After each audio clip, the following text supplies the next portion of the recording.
It's an honor to be in your presence today, and it is a blessing for Anita and myself to be in the presence of so many who have dedicated their lives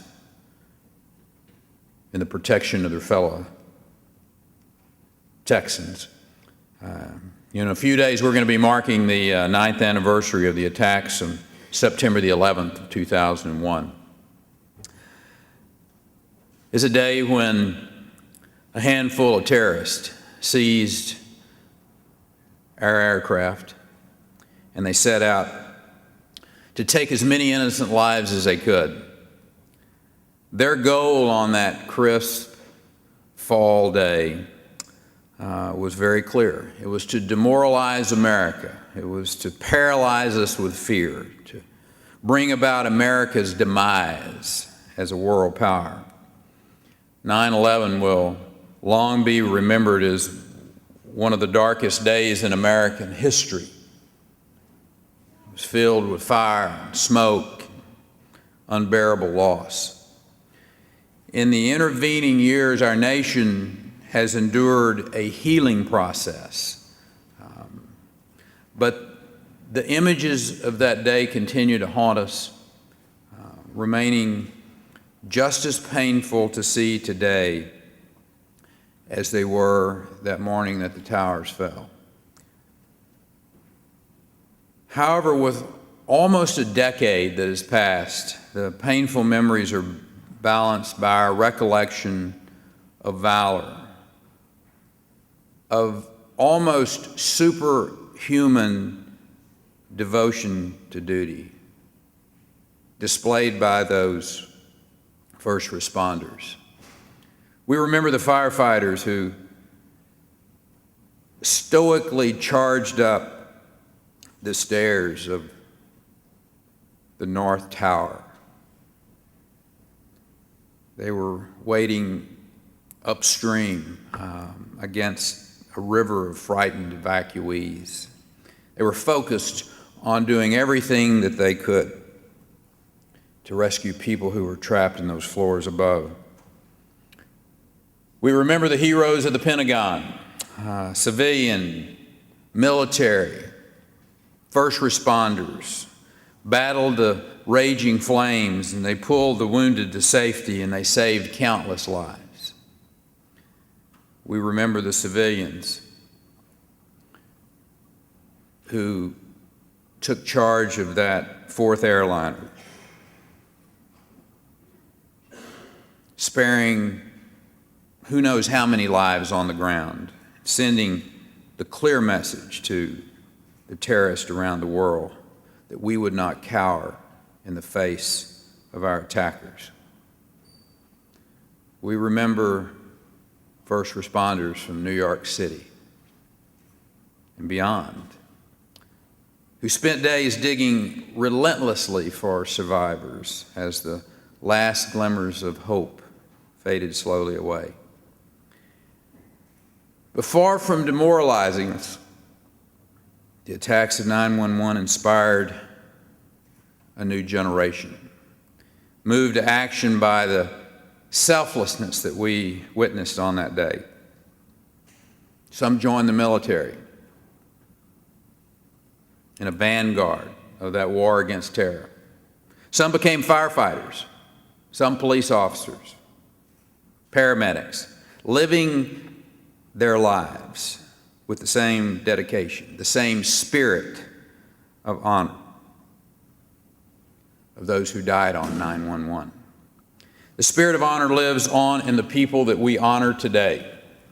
Here in Texas, in the years since our last Star of Texas Awards, several tragic events have placed our first responders front and center in the public eye. Last November, 13 of our nation's warriors were lost in the shooting at Fort Hood, in a killing spree cut short by Texas first responders. In February, a pilot plunged his private plane into an office building in North Austin, creating a disaster that could have been far more deadly, except for the professionalism of our emergency and medical professionals. In June, Hurricane Alex blew ashore south of Brownsville, causing widespread flooding and damage, which our first responders skillfully handled. While Texas was spared the worst of that storm, it underscored the importance of preparing for the worst while praying for the best. When we plan for the worst, our primary tool is Texas' first responder community. They are conspicuous by their valor in the disasters that they encounter. However, as the people in this room know, our first responders put themselves on the line constantly in the performance of their everyday duties, whether they're serving a warrant or rushing to the scene of a medical emergency or making a routine traffic stop. Fact is, there's no such thing as routine to a first responder. Like Tracy Renee Chambers, paramedic who was killed just 2 months ago when the life flight she was on with a patient crashed in a field near Alpine, Texas. Senior Officer Henry Canales of the Houston Police Department, who was shot and killed in a gunfight while working undercover to shut down a ring trafficking in stolen property.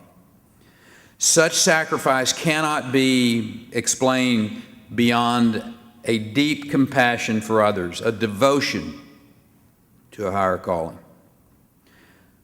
For the rest of us,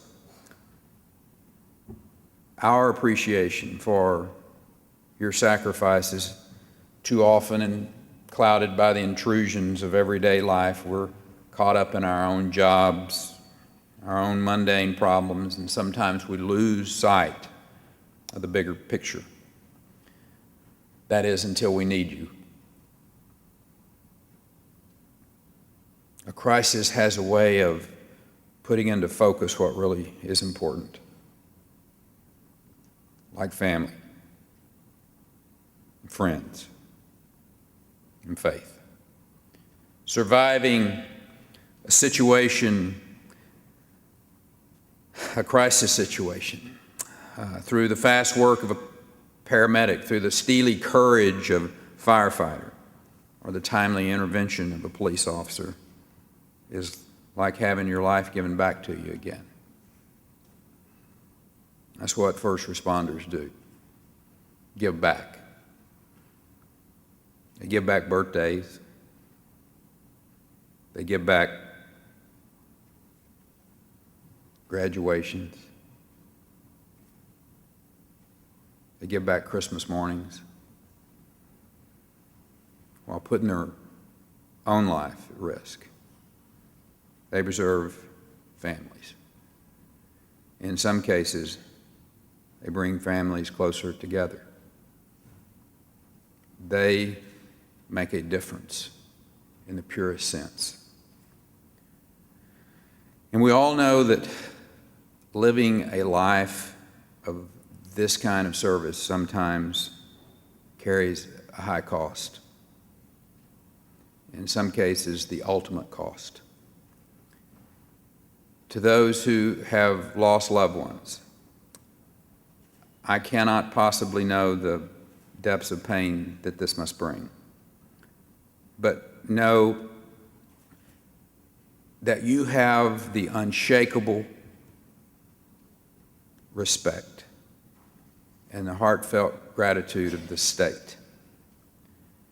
And as you move forward in life, know that you're in a world made safer and stronger from the contributions that your fallen loved ones were engaged in. Know that their life's work spared countless others from the type of pain that you've experienced.